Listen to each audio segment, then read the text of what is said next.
Meus queridos, nesse período de tarde, eu queria, junto com vocês, abrir a Bíblia no livro de Filipenses. Eu queria extrair algumas lições do livro de Filipenses. A proposta é que nós falemos um pouco sobre uma igreja que adora a Deus, uma igreja que se submete a Deus, né? E a gente vinha falando hoje de manhã, para os que estiveram aqui, sobre adoração como sendo uma atitude interna, uma atitude que não pode ser sondada a olho nu. Nós não podemos identificar quem é um adorador por fora, né? A gente pode no máximo dizer que o camarada louva bem, mas a gente não pode olhar e perscrutar no fundo do seu coração e ver se o camarada está em obediência a Deus. E o livro de Filipenses é um livro que, honestamente, eu acredito que deveria ser extraído dos 66 livros da Bíblia. Porque ele não se encaixa de maneira nenhuma com a realidade de igreja que a gente tem hoje. A realidade de igreja que a gente tem hoje é incompatível com o livro de Filipenses. Ou nós assumimos a igreja de hoje, ou nós assumimos o livro de Filipenses. Nós não podemos ficar com os dois. Nós não podemos ter o livro de Filipenses na Bíblia e seguir sendo igreja do jeito que estamos seguindo sendo igreja, né? É claro que quando eu falo estamos seguindo sendo igreja, eu não me refiro à Batista Memorial, mas à igreja do Brasil de forma geral. Me refiro eu estou generalizando. É incompatível a igreja de hoje com o livro de Filipenses. Não tem compatibilidade. Não tem compatibilidade.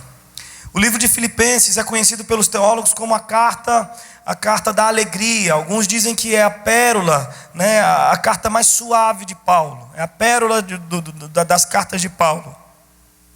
É a carta da alegria. Por mais de uma vez o apóstolo Paulo convoca os irmãos a se alegrarem, convoca os irmãos a estarem contentes e satisfeitos no Senhor. Paulo faz isso por vezes repetidas na carta de Filipenses. Ela é considerada a carta da alegria, mas é muito esquisito a gente chamar a carta de Filipenses de carta da alegria, porque a carta de Filipenses ela é uma das cartas da prisão. Ela é uma das epístolas que foram escritas dentro das cadeias. Paulo era um preso político, era um preso religioso, e para ser bem mais sincero com vocês, ele estava bem próximo da sua partida. Depois da carta de Filipenses, ele não voltou para ver a luz do dia, fora das celas. A carta de Filipenses foi escrita junto com a carta, por exemplo, a Timóteo, seu discípulo amado, que daria continuidade ao seu ministério. A carta de Filipenses foi escrita em circunstâncias absolutamente adversas. A carta de Filipenses foi escrita à luz de velas. Foi escrita com um pouco de tinta e um pedaço pequeno de papel, de papiro. A carta de Filipenses foi escrita enquanto o apóstolo Paulo sentia frio. A carta de Filipenses foi escrita enquanto o apóstolo Paulo sentia saudades, enquanto ele sentia fome, enquanto ele era privado de suas delícias. Uma delas, leitura. Ele amava ler, mas já não podia mais por conta das suas cadeias, porque estava no fundo de um calabouço. E a gente percebe isso na carta de Timóteo, né, que é identificada como a última carta de Paulo, 2 Timóteo. E Paulo pede por uma assistência ao frio. Paulo pede por um casaco. Paulo pede que levem a ele algum cobertor para que ele se cubra. Paulo pede também a presença de um amigo. Ele pede, por favor, mandem Marcos. Mandem Marcos, porque ele me alegra, faz bem conversar com Marcos. Paulo está sozinho na cadeia e ele pede também por alguns livros, alguns pergaminhos que pudessem ser enviados a ele. Ele está sendo privado, ele está solitário, ele está naquelas circunstâncias que qualquer um de nós, se vivêssemos coisas semelhantes, poderíamos relatar uma série de sentimentos com os quais estaríamos lidando. Porém, o último deles seria o sentimento da alegria. O último sentimento seria o prazer, a satisfação. Presos em uma cadeia, caminhando para a morte, privados da nossa liberdade, daquilo que nós mais gostamos, sentindo frio e com uma série de dificuldades. Nós poderíamos dizer que estávamos na prova, nós poderíamos dizer que estávamos na moenda de Deus, mas nós jamais escreveríamos uma carta que por alguém fosse identificada como a carta da alegria. A nossa carta das nossas prisões, como igreja hoje, são uma vergonha. Então você imagine, chega a notícia para Paulo de que os irmãos estavam envergonhados, entristecidos e acovardados por conta da prisão de Paulo. Chega a notícia para Paulo, o pessoal lá em Filipos está se escondendo. O pessoal lá em Filipos não faz outra coisa senão chorar. Eles se reúnem todos os dias para chorar. Chorar porque você está preso. Para eles, Paulo, o cristianismo está chegando ao fim. Para eles o evangelho está aqui preso junto com você, tudo acabou. Para eles foi tudo um devaneio, tudo um sonho. E Paulo fica absolutamente surpreso com essa atitude dos irmãos de Filipos. Como é que vocês estão chorando? Como é que vocês não criam maior coragem? Que monte de choro e de lamento é esse? E Paulo, mais do que depressa, se põe a escrever a carta de Filipos. Veja, as cartas de Paulo sempre são escritas para resolver um problema. Na maioria das vezes um problema teológico. E as cartas de Paulo, por exemplo, a carta de Romanos foi escrita para resolver um problema entre os cristãos de Roma, né? Que estavam ali em um grande conflito. Haviam cristãos que estavam se convertendo em Roma, e Roma era muito permeada de judaísmo ainda. Haviam muitos judeus dentro de Roma e que olhavam para os cristãos gentios, que eram os romanos, e não admitiam a conversão simples deles ao Senhor Jesus. Os cristãos judeus estavam tentando judaizar os cristãos gentios. E Paulo escreve a carta de Romanos para tentar, para enfatizar a doutrina da justificação pela fé somente. Paulo escreve a carta aos irmãos da Galácia para resolver um problema de caminhada deles. Os irmãos abriram a guarda, se tornaram muito permissivos, se tornaram muito tolerantes e receberam no meio deles os falsos apóstolos, os superapóstolos, que estavam interessados no dinheiro deles, estavam interessados somente em ganhar, na ganância, né, dos seus próprios olhos, na ganância do seu ventre, na vaidade de si mesmos. E eles invadiram a igreja da Galácia e desvirtuaram o caminho dos irmãos da Galácia com uma mensagem também judaizante e com o gnosticismo. E Paulo escreve a carta aos irmãos de Gálatas dizendo: para onde é que vocês foram parar? Vocês estavam caminhando tão bem, segundo o evangelho que eu anunciei para vocês, o evangelho de Cristo Jesus, e agora por conta desses superapóstolos aí, vocês, né, se desviaram do caminho. Então, as cartas, por exemplo, aos irmãos da igreja de Corinto, são cartas para resolver problemas seríssimos de liturgia e de comportamento cristão dentro da igreja, né? Um comportamento que Paulo chega a dizer que nem entre os ímpios se via comportamento semelhante àqueles que estavam sendo encontrados na igreja de Corinto. São sempre cartas muito teológicas, são sempre cartas muito carregadas. A carta de Coríntios, por exemplo, parece que você está vendo um Paulo furioso.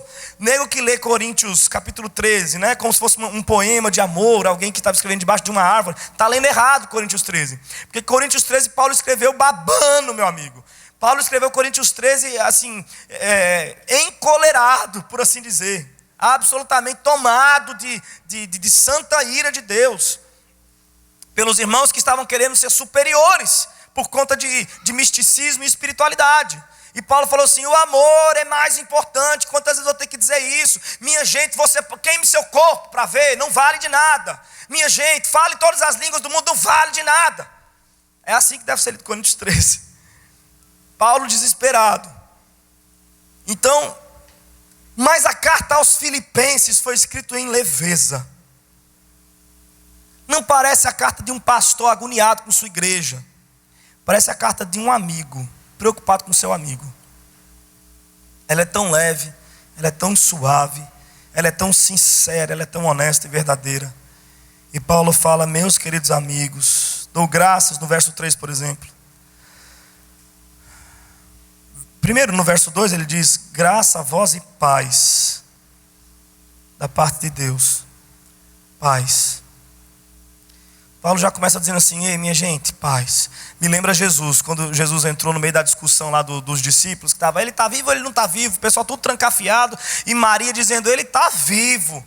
Eu conversei com ele, eu pensei primeiro que era um jardineiro, mas era Jesus. E nego dizendo, homem, você vai dar ouvido a Maria. Quem é Maria, minha gente?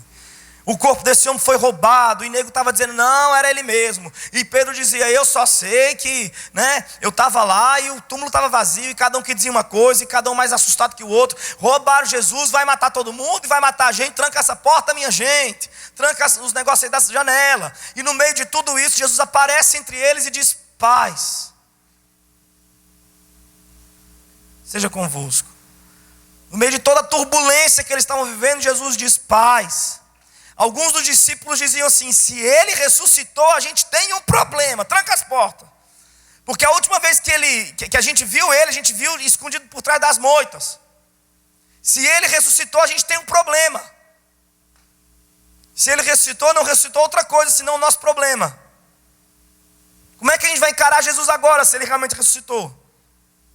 Como é que a gente vai olhar nos olhos dele? Nós abandonamos ele. Nós ceamos com ele, nós comemos o pão que ele partiu a nós. Nós bebemos do cálice que ele nos entregou. Nós estávamos com ele, de repente, quando ele foi preso, nós sumimos e ele viu isso. Se ele tiver mesmo ressuscitado, fecha as portas, gente. Que ele sabe ressuscitar, mas ele sabe também mandar para o inferno. Ele mesmo dizia isso de si. E aí Jesus aparece no meio deles e diz, paz. Isso é maravilhoso, gente. Só o Evangelho tem esse poder de chegar no momento mais turbulento da nossa vida e dizer paz. A paz que o mundo não pode dar é essa. É a paz nos momentos mais adversos da nossa existência. Vocês sabem, a maioria de vocês deve estar sabendo, da partida do nosso irmão Russell Shedd para o reino celestial na última madrugada. E vocês devem ter visto o videozinho dele falando aquilo ali, gente, é paz. Paz. A paz anunciada por Jesus e por Paulo aqui no meio do temor dos irmãos de Filipos. No meio da sua covardia, no meio da sua incapacidade, no meio do seu choro, no meio do seu pranto, Paulo se apresenta e diz, paz seja convosco, da parte de Deus e do Senhor Jesus Cristo. Eu dou graças ao meu Deus todas as vezes que me lembro de vós. Olha como ele está amigável, amistoso, porque não era bem isso que ele falava com o pessoal de Coríntios, Estou sempre fazendo súplicas a favor de vocês. Vocês estão sempre nas minhas orações com alegria. Aqui a palavra alegria aparece pela primeira vez e ela vai se repetir por várias vezes ao longo da carta. Por isso é uma carta chamada de carta da alegria, Imagine você, os irmãos estão lendo, estou dando graças a Deus, lembrando de vocês em minhas súplicas, nas minhas orações com alegria. E o pessoal está assim, com alegria, Paulo? Você tem alegria ainda? Você ainda tem alegria, Paulo? Olha a sua situação, nós estamos sem alegria por sua causa e você está com alegria. Como é que é isso? Era para nós estarmos enviando uma carta dizendo, Paulo, tenha paz. Porque nós estamos aqui fora com alegria, Imagina, claro que estão com alegria, estão do lado de fora. E nós estamos orando por você, lembrando de você nossas súplicas. Essa carta, ela está ao avesso. O remetente e o destinatário estão trocados. O pessoal da igreja está escrevendo a Paulo e dizendo, Paulo, paz. Paulo, tranquilo, a gente está lembrando de você nossas orações. Mas aí é o contrário. Quem está dentro da prova, quem está dentro do turbilhão, quem está dentro no olho do furacão, quem está aprisionado, consola os que estão libertos. Quem tá sofrendo, alegra e motiva os que estão do lado de fora. Isso é, meus irmãos, o Evangelho. O Evangelho é isso. É Deus usando o fraco, em sua fraqueza, para fortalecer os que estão, na verdade, mortos. O Evangelho, ele tem esse poder maravilhoso de transformação, de inversão de valores. Paz, eu estou orando, eu tenho alegria por vocês. Eu me lembro da cooperação, né? A vossa cooperação na causa do Evangelho, desde o primeiro dia até agora. Paulo aí está falando, gente, vocês iam tão bem, sempre cooperaram com o Evangelho. Eu me lembro disso, que alegria, né? E eu estou certo que aquele que começou a boa obra em vós irá aperfeiçoá-la até o dia de Cristo. Vocês não vão parar de cooperar no Evangelho, não. Vocês não vão parar de seguir em frente, não. Vocês vão continuar. Aquele que tem usado vocês desde o começo para a cooperação, o progresso do Evangelho, irá continuar usando vocês, né? É justo que eu me sinta assim a respeito de todos vós, pois estáis em meu coração, já que todos sois participantes comigo da graça, tanto nas minhas prisões, quanto na defesa e na confirmação do Evangelho. Alguns desses irmãos foram visitar Paulo, quando Paulo teve a oportunidade de defender-se diante do tribunal. Alguns estavam lá. Durante todo o tempo de prisão de Paulo, esses irmãos investiam financeiramente nele. Ele vai agradecer por conta disso nos últimos versículos da carta, pelo investimento financeiro. E Paulo começa então a dizer, veja aí, no verso 12: irmãos, eu quero que vocês saibam de uma coisa, né? Eu lembro de vocês, eu lembro da alegria, eu tenho uma alegria por vocês, a cooperação de vocês no Evangelho.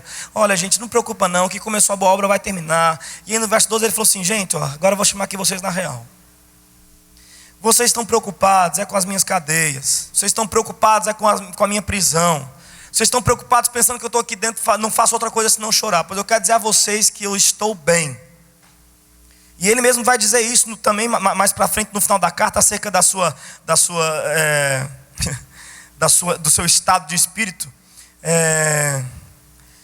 No verso 12 do último capítulo, se você puder folhear, diz assim: eu sei passar necessidade, minha gente, fique tranquilo. Eu sei passar necessidade, eu sei ter muito. Eu também, eu tenho experiência diante de qualquer circunstância e em todas as coisas, tanto na fartura como na fome, tendo muito ou enfrentando escassez. Eu posso todas as coisas naquele que me fortalece. Então Paulo está aqui, ó, nessa tônica. Gente, vocês estão desesperados por conta de mim, pensando, com a mão na cabeça, chorando pelos cantos, dizendo, o que a gente vai fazer? O Evangelho se acabou com Paulo, agora Paulo vai morrer. Tadinho de Paulo. E Paulo está assim, gente, pelo amor de Deus, eu lembro de vocês ajudando no Evangelho. Eu lembro de vocês com coragem, com ousadia, com determinação. Agora está tudo aí choramingando. Ó, gente, aí aquilo do verso 12, né, do primeiro capítulo. Ele fala, irmãos, eu quero que vocês saibam de uma coisa. Eu estou preso, mas o Evangelho de Jesus Cristo está solto. As minhas cadeias não significam de modo nenhum o naufrágio do propósito, do projeto de Deus para o mundo. Não significa de modo nenhum o naufrágio do cristianismo, da visão do Evangelho. Não significa. Eu estou preso, mas o Evangelho está solto. Foi Deus que me trouxe aqui. Paulo vai dizer a partir do verso 12 aí. Ele vai narrar algumas evidências de por que ele tem tanta certeza de que Deus o levou às cadeias. Foi Deus, gente. Tenho dúvida não, eu estou bem demais. Eu não estou no olho do furacão, eu estou nos olhos de Deus. Eu estou debaixo dos olhos de Deus. Porque eu vim para cá, agora até a guarda pretoriana está acreditando no Evangelho. Se eu não tivesse vindo para cá, quem ia pregar para esse povo? A guarda pretoriana aqui, o pessoal, os meus amigos que vêm me servir aqui uma vez por semana, uma comidinha. E quando eles vêm, está tudo certo. Eu estou pregando o Evangelho para eles estão ouvindo. Tem mais uma coisa, irmãos de Filipos. As minhas cadeias estão servindo demais para o Evangelho. Nossa, depois que eu soubesse que, sendo preso, o Evangelho ia progredir, né, de maneira tão bombástica, eu tinha sido preso antes. Porque agora que eu estou preso, eu tenho ouvido notícias que em todas as partes, irmãos que antes eram covardes, irmãos que antes se envergonhavam de anunciar corajosamente, por conta das minhas cadeias, esses irmãos estão aí, ó, bum, encontraram nas minhas cadeias uma razão para pregar. E Paulo pregou, não, agora então a gente vai também. Se Paulo conseguiu chegar até aí, até o momento de entregar-se à própria morte, por conta do Evangelho, nós vamos também. Fiquem tranquilos, tudo está bem. Abram mão desse sentimento de autopreservação. O que rondava os irmãos de Filipos? Medo. Medo da dor, medo do sofrimento. E Paulo está lá no meio do sofrimento dizendo, gente, tenha calma, está tudo bem, alegrem-se. Esse não é o sentimento que vocês devem conservar em vocês. Parem de buscar a preservação de si mesmos e olhem para Jesus Cristo. E é aí que ele entra no coração da carta, no capítulo 2. A partir do verso 1, ele diz assim: se há em Cristo alguma exortação que eu possa dizer a vocês, se eu puder exortar vocês em Cristo Jesus, se eu pudesse dizer uma coisa a vocês, uma exortação, se eu pudesse consertar um problema em vocês, eu diria o seguinte: se há alguma consolação de amor, alguma comunhão do Espírito, se há qualquer sentimento profundo ou compaixão, eu diria a vocês o seguinte: completem minha alegria. Eu estou feliz, deixe eu mais feliz ainda. Eu estou feliz, me deixem ainda mais feliz. Completem a minha alegria, para que tenhais o mesmo modo de pensar, o mesmo amor, o mesmo ânimo, pensando a mesma coisa. Não façam as coisas por rivalidade, gente, nem por orgulho, mas com humildade. E assim cada um considere os outros superiores a si mesmos. Os irmãos estavam absolutamente perdidos em seu desespero de manter-se salvos, de manter-se a salvo. Nós não estamos falando de salvação eterna, nós estamos falando de medo da morte mesmo, de salvação, de manter-se a salvo, longe dos guardas de Roma, longe das ameaças de morte. E Paulo está dizendo assim: gente, pelo amor de Deus, faça isso não. Não tenha essa vaidade pela vida não. Não se tenha no centro ao ponto de preservar tanto a sua vida não. Pare com isso. Cada um considere o outro superior. Você não é tão importante quanto você pensa não.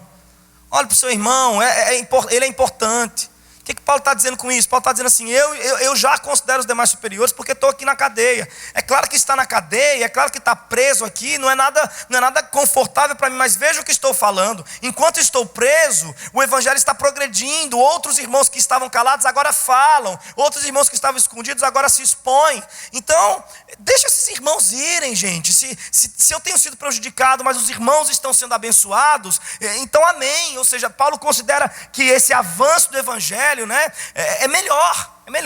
Ele considera os irmãos superiores a si mesmos. Se alguém tem que estar na cadeia para o evangelho funcionar, que seja eu, não tem problema. Mas os irmãos não. Os irmãos estavam considerando o contrário. Estavam considerando um resgate. Estavam considerando, até alguns estudiosos dizem que chegou a Paulo uma tentativa de fuga. Chegou a Paulo um planejamento dos irmãos de Filipos. Alguns irmãos de Filipos teriam enviado a Paulo notícias de sua tristeza e algum planejamento. Paulo, a gente está muito triste, mas a gente já pensou em tudo. Alguma coisa do tipo. A gente já pensou em tudo. Paulo, no dia tal, você fica perto da janela, vai dar tudo certo. E Paulo está dizendo: gente, pare com esse negócio, fazer as coisas por conta do orgulho, de dizer assim: vamos tirar Paulo da cadeia, porque Paulo é o nosso apóstolo, não pode sofrer. Abra mão desse orgulho, minha gente. Abra mão dessa vaidade, dessa autopreservação. Está tudo bem, gente. Eu estou abraçando o sofrimento com muita alegria. Complete minha alegria, abraço também. Abraça o sofrimento. E aí ele entra no coração da carta e diz assim: tende em vós o mesmo sentimento que houve em Cristo Jesus. Ah, meus irmãos, que desafio temos aqui. Paulo desafiando os irmãos puxa vida, algo extremamente espiritual. Tende em vós o mesmo sentimento que houve em Cristo Jesus. Só essa frase aqui já seria demasiadamente profunda para passarmos dias, meses, anos. Eu arrisco dizer que uma vida inteira não é o suficiente para esgotar todo o oceano contido nessa frase. Tende em vós o mesmo sentimento que houve em Cristo Jesus. Que desafio. Essa frase aqui demonstra claramente a incompatibilidade da igreja com a carta de Filipenses. Se a carta de Filipenses vai insistir nessa tônica de que devemos tomar Cristo como modelo para o nosso cristianismo, acabou. Ou é a igreja ou é Filipenses. Os dois a gente não pode ter. E Paulo começa a dizer: tenham em vocês, que vocês sejam abundantemente preenchidos pelo sentimento que houve em Cristo Jesus. Paulo não apela para o comportamento dos irmãos em primeiro lugar. Paulo apela para a motivação interior, que ele chama de sentimento. Paulo apela para o que está por dentro do repolho do nosso comportamento. Todas as folhas ele tira, ele despreza as folhas, né? E fala assim: vamos logo para dentro. Sejam cheios da motivação que Jesus foi cheio. Que seu combustível interno seja o mesmo que encheu Jesus. Dependendo do sentimento com o qual nós estamos cheios, os resultados serão absolutamente distintos. Se estou cheio de ira, o resultado é A. Se estou cheio de amor, o resultado é B. Se estou cheio de vanglória e vaidade, o resultado é C. Se estou cheio, cada sentimento com o qual me encho me leva a um fim distinto, me leva a um fim diferente. Por que nós fazemos o que fazemos? Por que nós vestimos o que vestimos? Por que nós falamos o que falamos? Por que nós andamos aonde andamos? A resposta está dentro e não fora. A resposta está no que sentimos. A resposta está no nosso caráter, no nosso âmago do nosso ser. A resposta está naquilo que ninguém vê. A resposta está naquilo que a gente tem dificuldade de dizer com palavras sobre nós mesmos. Porque só quem conhece profundamente o nosso ser é Deus. A gente tem uma ideia mais ou menos do que habita no nosso âmago, mas descrever isso com exatidão é difícil demais. E Paulo vai logo para a raiz do problema. Paulo acerta na veia. Paulo vai na mosca e fala: o problema de vocês não é o que está fora não. Tenham em vocês, se eu posso pedir alguma coisa a vocês, gente, tenham em vocês o mesmo sentimento que houve em Cristo Jesus. Qual é esse sentimento? Depois a gente pode dar o nome que a gente quiser. Vamos identificar aonde este sentimento levou Cristo Jesus. O que este sentimento, essa motivação interior, em que isso resultou diretamente. Então, a partir do resultado, a partir do que Cristo fez, nós vamos ter ideia do que estava por trás dele. Paulo, qual é esse sentimento que tem Cristo Jesus? É o sentimento que fez com que ele, sendo Deus, não tivesse por usurpação, ou não tivesse como algo a que se apegar o fato de ser Deus. Cristo Jesus, sendo Deus, dividindo a natureza de Deus, sendo com Ele uma só natureza, uma só realidade. Cristo Jesus comandando os céus. Apocalipse nos mostra Ele sentado num trono. Existem miríades e miríades de anjos que o adorem. Meus irmãos, Cristo Jesus está no foco do céu. No céu não tem tempo para outra celebridade senão Jesus.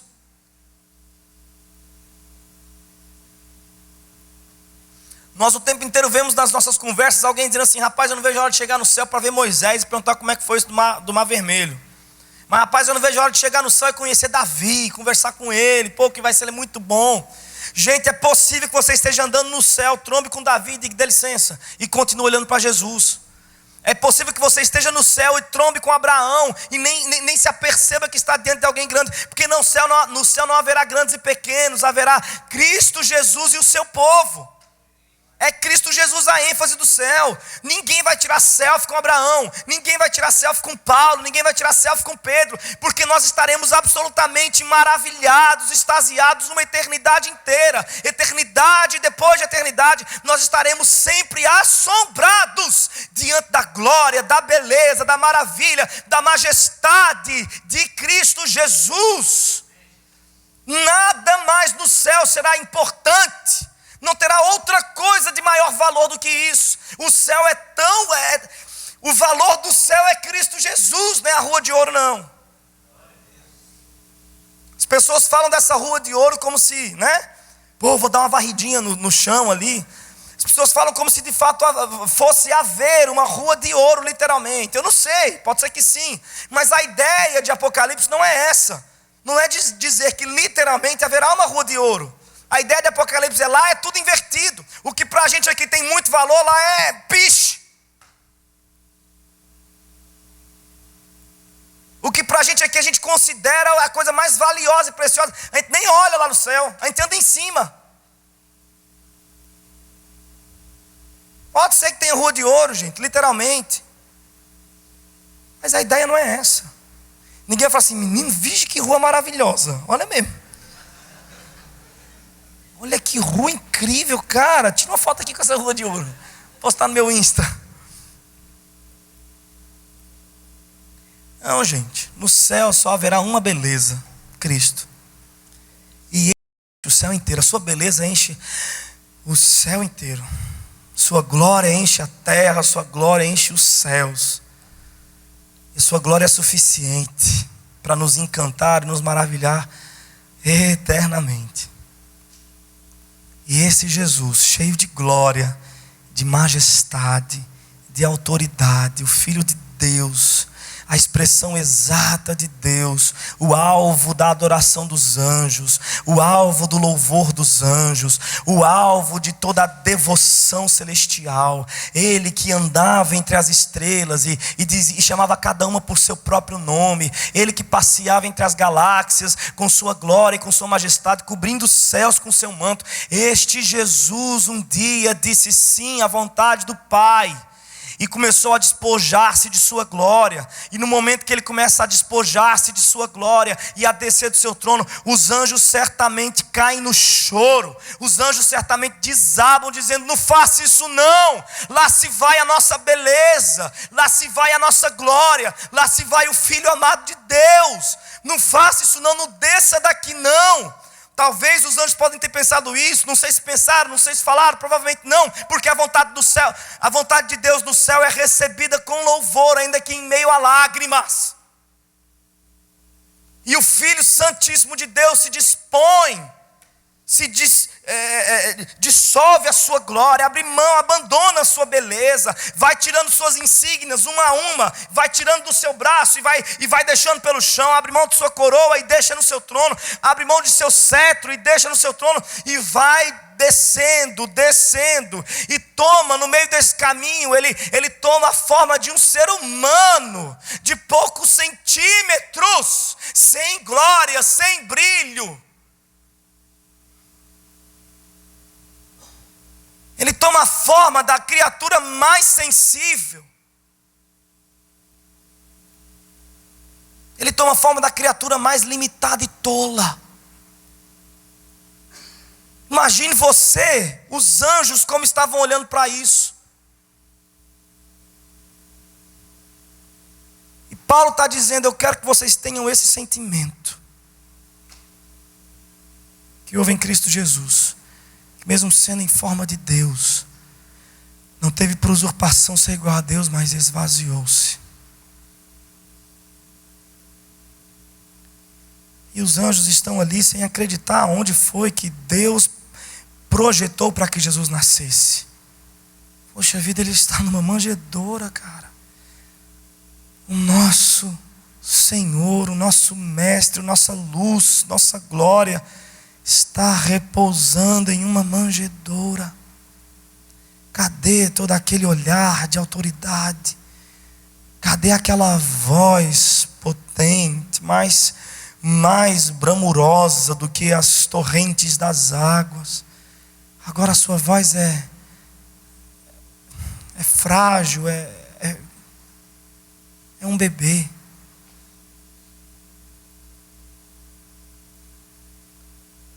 E o texto de Paulo diz que ele não apenas se tornou um homem. Isso já seria misterioso demais. Isso já seria grandioso demais. Não tem condições de nós esgotarmos essa doutrina da encarnação do Filho de Deus. A gente tem que simplesmente fingir que terminou de falar sobre o assunto e seguir em frente. Às vezes, por horas, a gente tem que dizer para nossa mente, entendi. O que está absolutamente em mistério na nossa mente. Porque não dá para esgotar esse assunto, não dá para entender ele completamente, explicar como é que Deus se faz homem. Como é que Deus se veste, ele se despiu da sua glória e se veste de carne e osso. Tabernaculou entre nós. Ele se submeteu a chorar para pedir comida à sua mãe. Se submeteu a aprender as coisas mais simples do dia a dia, como calçar uma sandália, um sapato. Se submeteu a aprender a marcenaria com seu pai. Agora você imagina, ele criou o seu pai. Ele era o verbo, a vida no seu pai. Estava ali dentro do seu pai dizendo assim: como é, pai, que faz aqui? Que é isso, gente? O que é isso, gente? O que temos aqui diante de nós? Que escândalo é esse?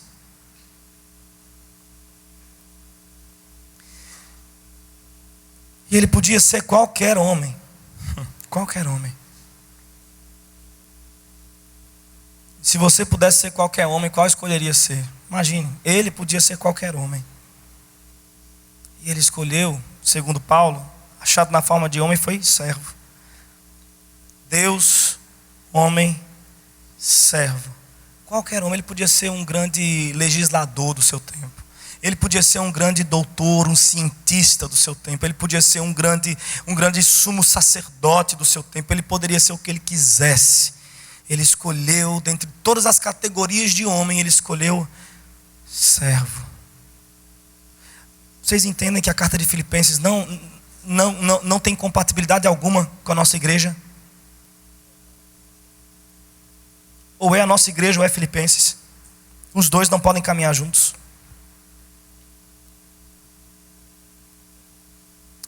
Ele escolheu ser servo, mais insignificante das qualidades humanas. E aí ele poderia ser qualquer tipo de servo, mas Paulo vai dizer aqui na sequência que ele escolheu ser servo obediente. Ele poderia ter escolhido ser um servo desobediente. Ele poderia ter escolhido ser um servo autossuficiente. Ele poderia ter escolhido ser qualquer tipo de servo, porque tem servos e servos. Mas Paulo diz, ele foi Deus, abriu mão, tornou-se homem. Sendo homem, achou servo. Sendo servo, foi servo obediente. É essa qualidade de servo que ele escolheu ser.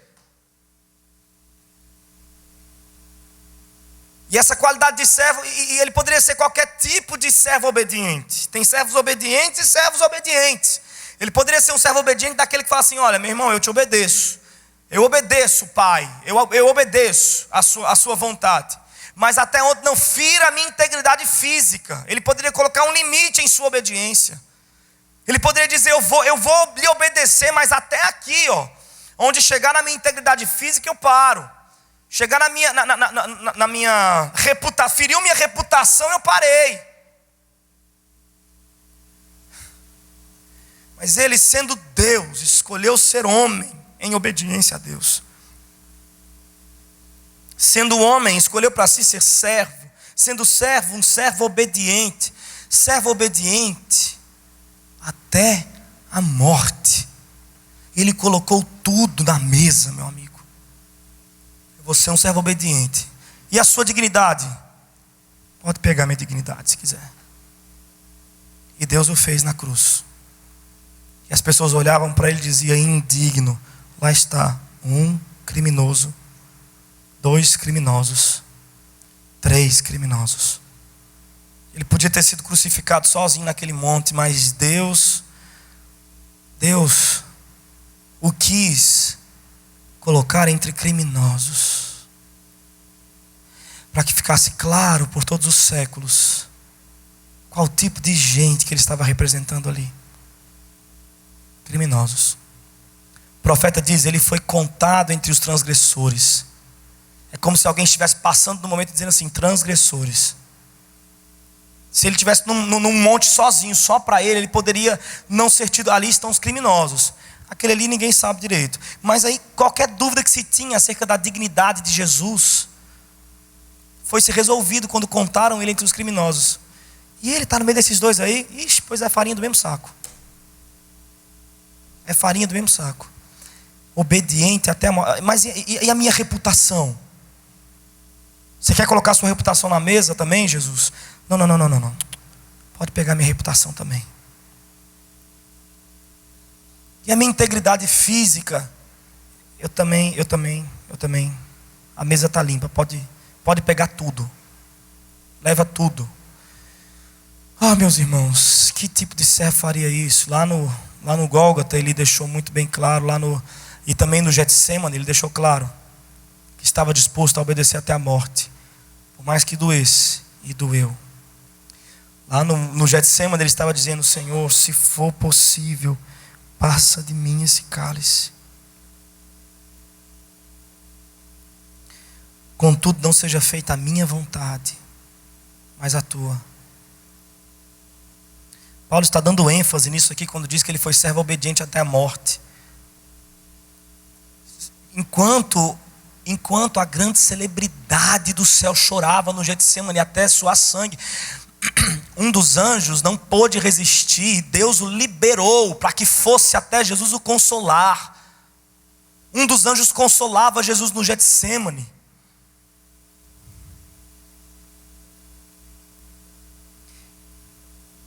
Um dos anjos estava com ele ali, o consolando, enquanto Jesus chorava e dizia, e lutava com a própria possibilidade que tinha de mandar tudo parar. Ele dizia: não seja como eu não quero preservar a minha própria integridade, eu não quero preservar a minha própria dignidade, seja como o Senhor quer. Agora o que sinto é o seguinte: esse cálice é amargo demais. Jesus estava falando do que, gente? Jesus estava falando dos cravos? É claro que não é novidade, eu não estou contando uma novidade aqui. Todos nós sabemos que ele não estava chorando de jeito nenhum por causa da coroa de espinhos, ele não estava chorando de jeito nenhum por causa da vergonha do madeiro. Meus irmãos, discípulos de Jesus depois dele morreram de maneiras ainda mais drásticas. Discípulos de Jesus depois deles tiveram coragem de enfrentar leões, tiveram coragem de enfrentar espadas de Roma, tiveram coragem de enfrentar o sinédrio, foram até a morte louvando ao Senhor.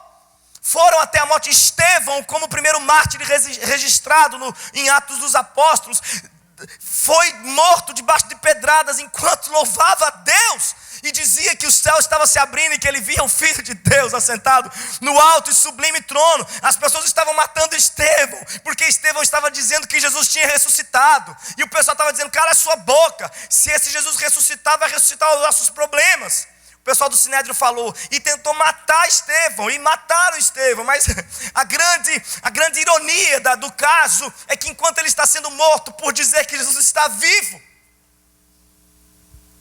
ele diz que o céu se abriu e ele viu que Jesus de fato está vivo. E ele anuncia: pode me matar, vocês não vão conseguir apedrejar o que está assentado no trono. Ele ressuscitou sim, e ponto final.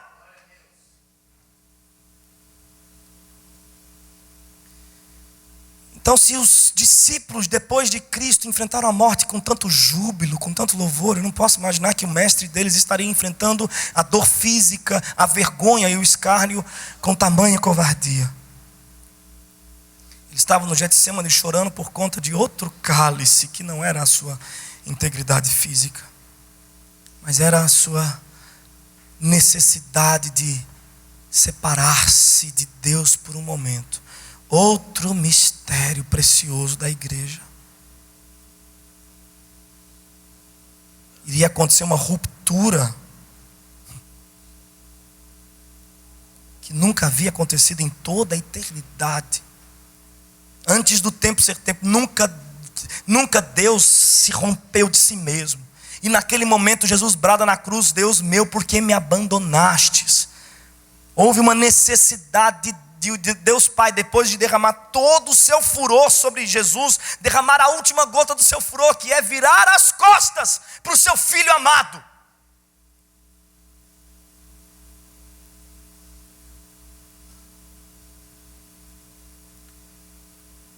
Obediente até a morte, morte de cruz, porque ele poderia morrer de tantas maneiras. Ele poderia morrer velhinho numa cama, bem confortável, tipo Russell Shedd.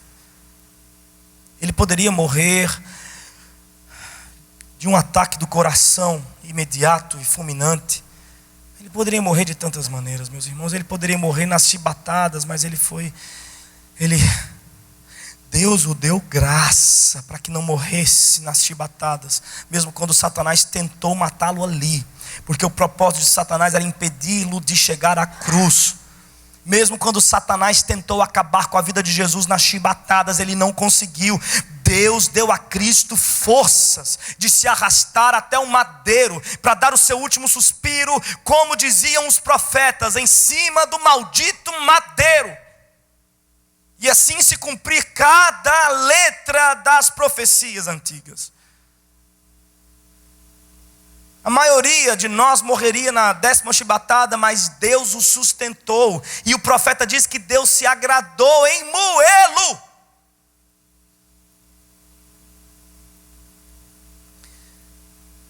E Paulo vem com essa proposta para a igreja de Filipos. Vocês estão indo atrás de conservação própria.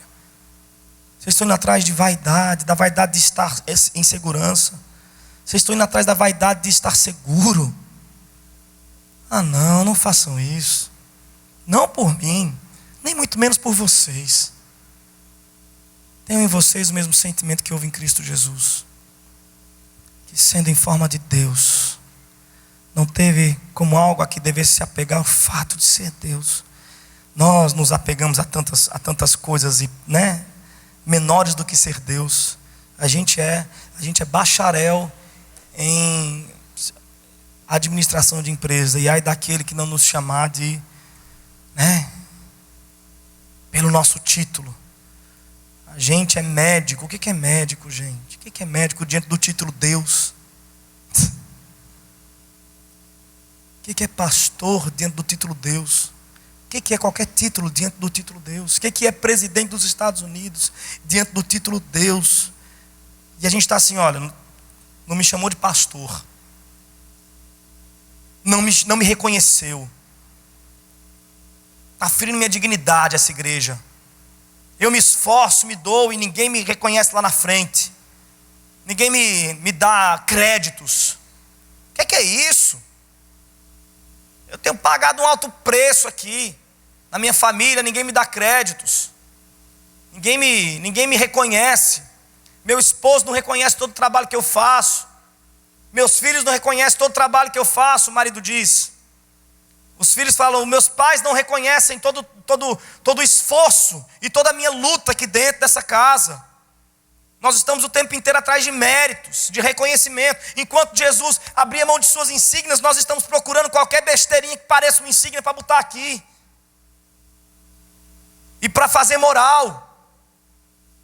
É por isso que eu estou dizendo a vocês, ou é a igreja moderna, ou é a carta de Filipenses. A gente tem que ter um concílio mais rápido possível para retirar a carta de Filipenses, para sermos coerentes.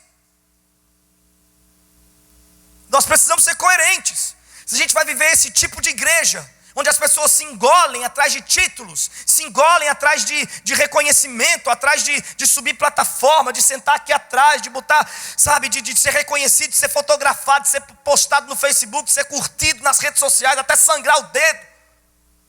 Se essa é a igreja que a gente vai viver, então vamos assumir logo, vamos ser coerentes e vamos rasgar Filipenses. Ou é Filipenses ou é essa igreja.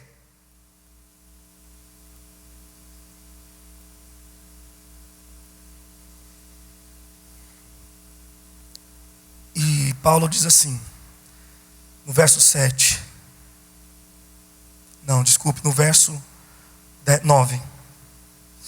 Por causa disso, de sua obediência, de sua humilhação, de sua profunda humildade, de sua mansidão gloriosa, por causa disso, Deus o exaltou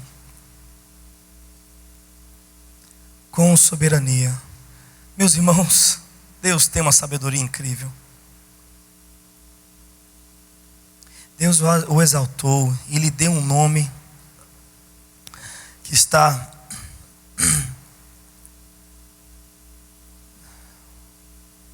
acima de qualquer outro nome. E é aqui que eu fico encasquetado com certas músicas de hoje em dia. Tem uma especificamente que nessa frase aqui, ou é ela ou é essa frase, da Damares, que diz assim que um novo nome Deus está soprando sobre a terra. Quem sabe esse nome seja seu. Depois de tudo que Jesus fez para ter o seu nome exaltado sobre os nomes, você com quase nada já ganhou o status de nome exaltado sobre os nomes.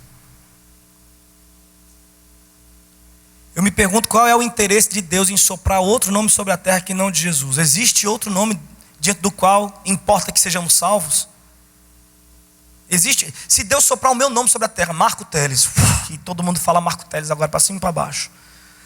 Isso vai promover salvação, gente.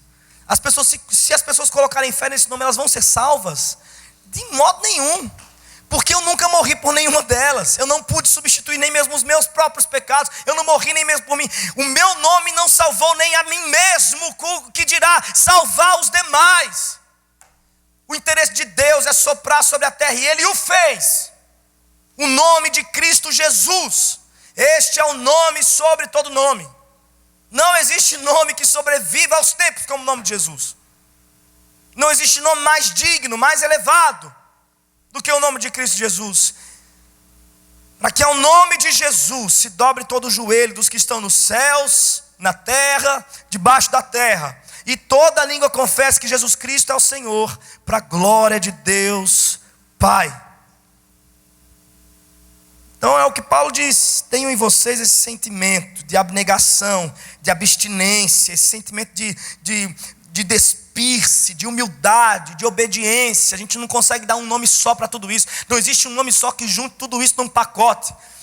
Coisa difícil é dar nome para coisa subjetiva, para coisa abstrata como sentimento. Mas a gente pode ir para o resultado do que esse sentimento causou em Jesus e tentar entender o que estava contido ali. Com certeza é um sentimento de humildade, é um sentimento de submissão, de obediência. Tenham em vocês isso. Só que desafio nós temos aqui. Nós não temos tempo para gincana na igreja, porque este desafio nos custaria uma vida inteira. Nós não temos tempo para louvorzão e sorvetada, porque esse desafio nos custaria uma vida inteira. Nós não temos tempo para qualquer tipo de coisa dentro da igreja que seja mais importante do que cumprir este desafio a cabo. E esse desafio não é outro senão a proposta do Evangelho. A proposta do Evangelho é: venha para Cristo e repita o que Ele fez. Olha o que Ele fez, faça você também. Pregue o Evangelho dessa maneira. Vocês estão entendendo, gente? Que coisa mais difícil esse convite e adoração que a igreja tem. E aí, para que não fique só o desafio, a batata quente no colo dos ouvintes de Paulo, veja que ironia do destino. No capítulo seguinte, capítulo 3, exatamente também dos versos 5 a 11, nós vemos a humilhação de Paulo. Capítulo 2, 5 a 11, a humilhação de Jesus. Capítulo 3, 5 a 11, a humilhação de Paulo. Veja que ironia.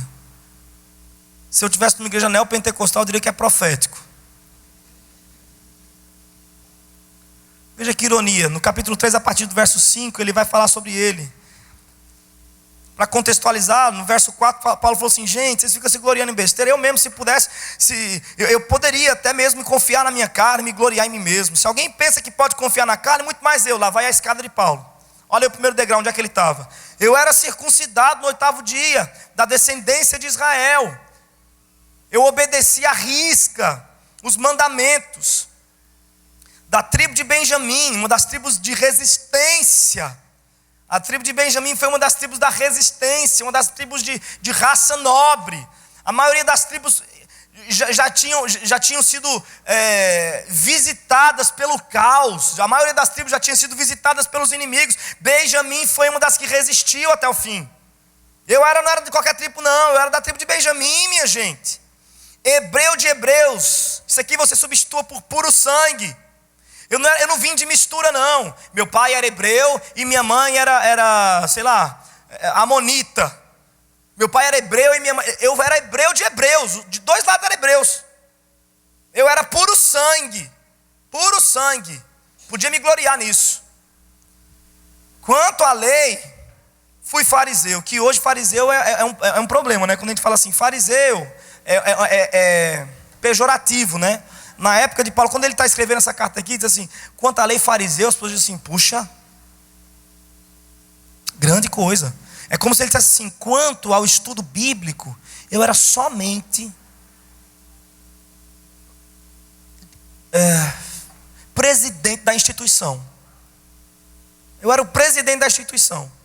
Quanto ao estudo bíblico, eu era quem era consultado sobre as questões bíblicas.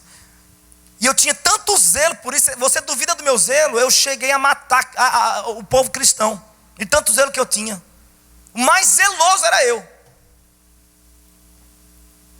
Quanto à justiça que há na lei, eu era irrepreensível. Irrepreensível quanto aos requerimentos da lei. No sábado era descanso. Dia de jejum era dia de jejum. Dia de sinagoga era dia de sinagoga. Dízimo era dízimo.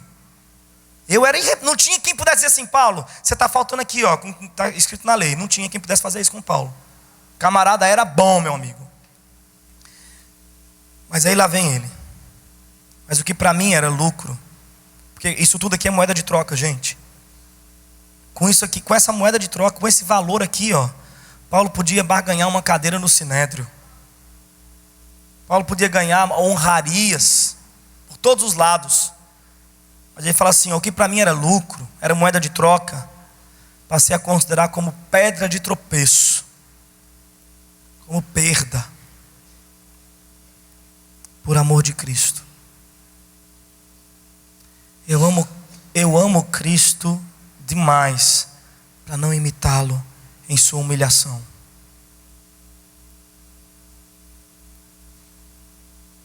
Sim, de fato também considero todas as coisas não tem mais valor. Todo o resto é perda. Tudo é vaidade, se comparado com a superioridade do conhecimento de Cristo Jesus, o meu Senhor, pelo qual perdi todas as minhas insígnias, todas as minhas honrarias, e considero isso tudo como esterco. Eu preciso traduzir o termo.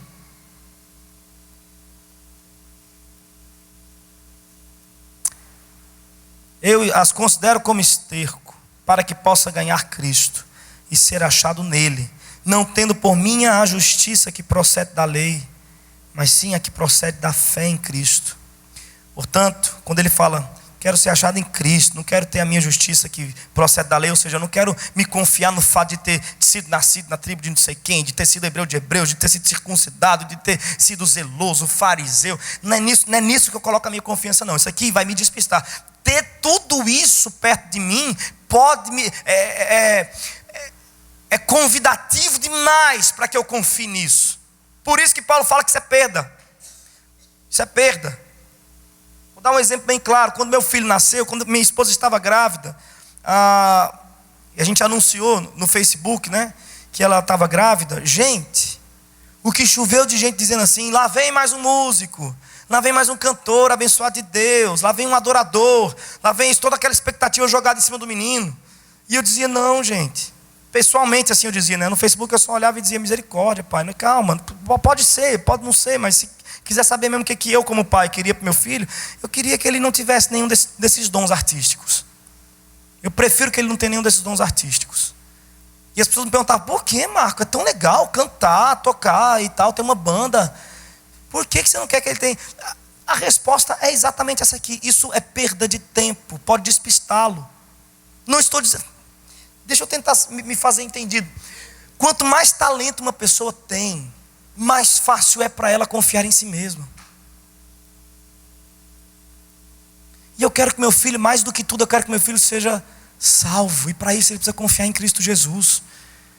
E eu, como alguém que é músico, que tem esses dons artísticos, eu sei o que vivi até aqui, o que vivo ainda hoje. Eu sei o assédio que eu vivo. Eu sei a inclinação que tenho para confiar em mim, para me orgulhar de besteira, como fazer um melisma.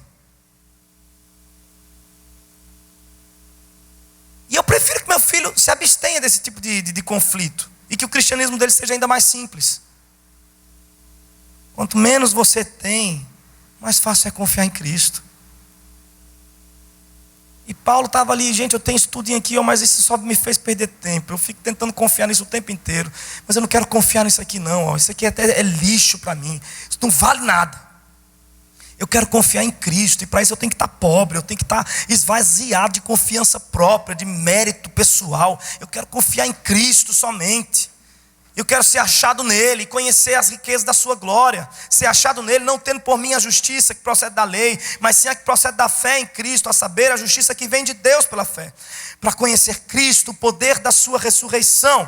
Veja bem esse verso 10, gente, como que casa com aquele final.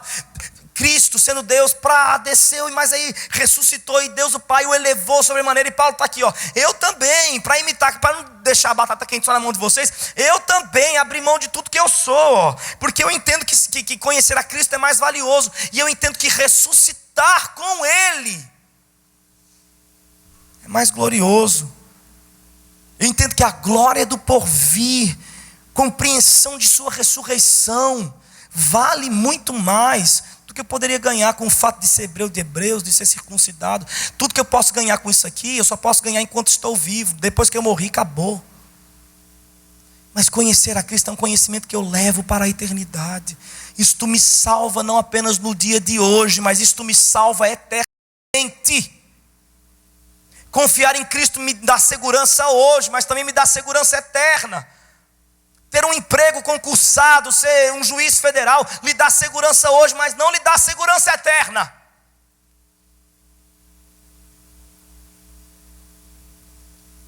Para ver se de algum modo consigo chegar à ressurreição dos mortos. Meus irmãos, isso aqui é Filipenses.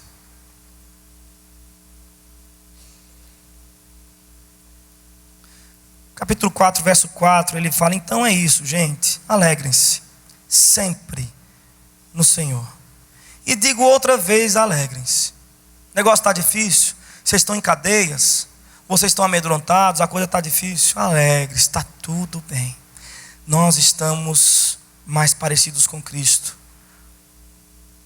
Quanto mais sofremos, mais nos parecemos com um homem de dores, que sabe o que é padecer.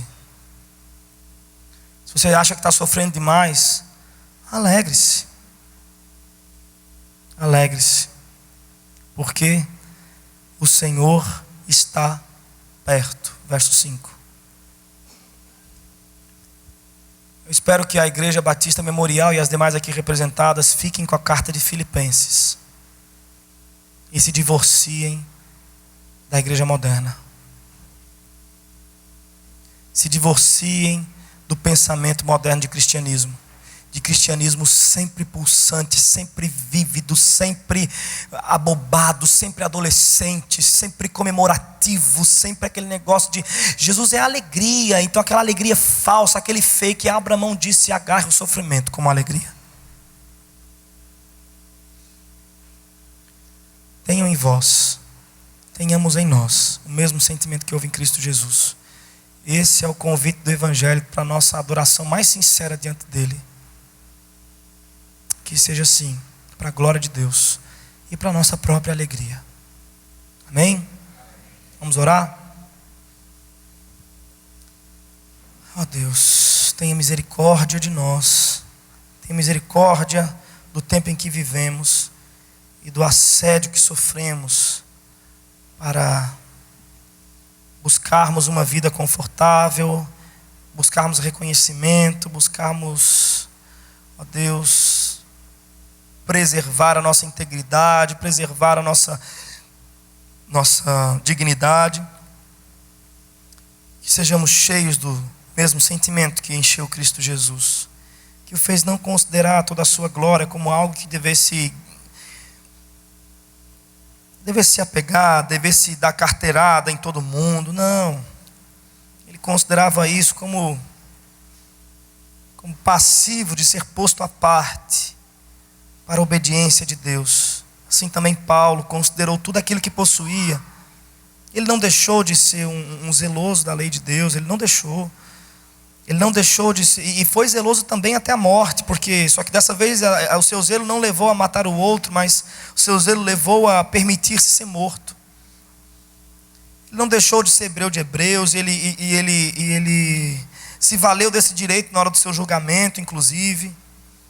Ele não deixou de ter nada disso, mas ele deixou de dar a isso valor eterno, valor de confiabilidade, Ele passou a entender que tudo que possui é graça divina e que tudo que há de importante no mundo é conhecer a fonte desta graça divina, que é Cristo Jesus.